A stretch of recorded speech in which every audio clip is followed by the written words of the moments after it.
Chris, just curious if you could take us into what was said in halftime, and I guess those first 3 minutes out of the second half felt like the best, I guess, effort-wise and energy-wise you guys showed all night. I wish I could, but I can't. It was fairly intense. We were obviously very disappointed with the results of the first half.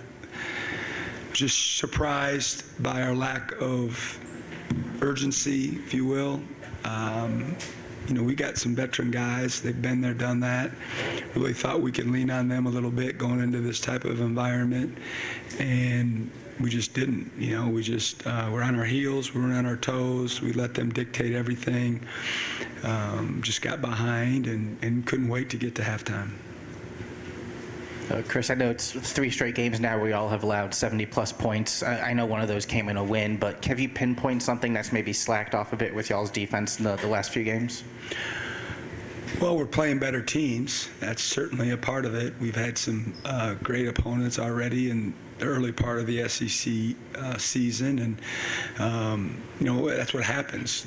More often than not, you play your non-league, and then you get in the league and you get exposed a little bit, and now we got to go back to work and figure out how we can get better on that end of the floor. Chris, this Kentucky team, 75% from twos tonight, obviously came in as one of the best three-point shooting teams in the country. Just what makes them so difficult to stop from watching them on film and then tonight? I'm sure I sound like a broken record with the other coaches talking about them, but they have so many facilitators and playmakers. They got 2 guys that come off the bench that could start on a lot of college basketball teams across the country at any level, and what a luxury to have 4 guys at the guard position that are interchangeable and are all a little bit different and are really good basketball players in their own right, and they seem to like each other and share the ball, and then they've got other players as well, but they just spread you out. They just spread you out because they do shoot the ball so well from 3. They got guys that can get downhill on you. They got the lob threats that are behind the defense, and they put a lot of pressure on you defensively.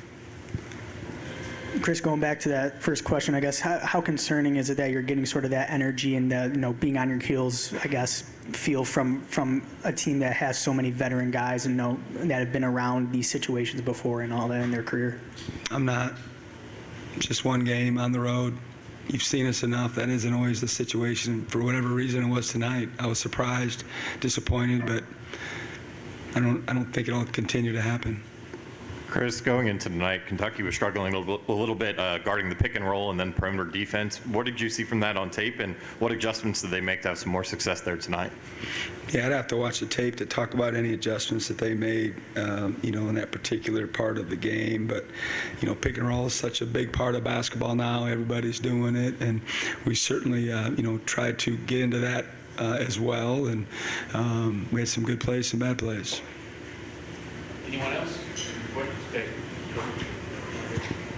Just with Josh tonight, did you feel it was a case of shots not going down for him, or maybe what was struggling for him on the offensive end?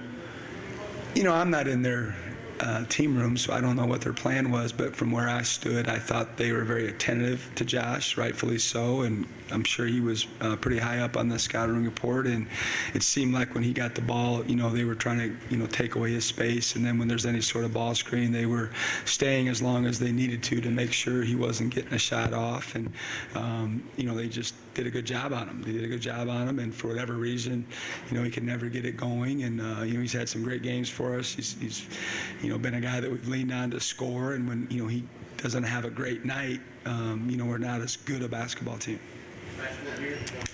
Coach, the good people down here in Corbin, Kentucky were kind of wondering what was going on with Andrew Taylor. Are you able to share any more perspective on that, and have you spoken to him at all? Yeah, like I've been saying, it's a personal matter. Chris, we've asked a version of this question after losses before, but you have the big win against Kentucky a week ago, and you're out of sort of this 4-game gauntlet to start SEC play, and the schedule opens up a little bit. How do you sort of flush these last 2 games and get things back on track going to Vanderbilt?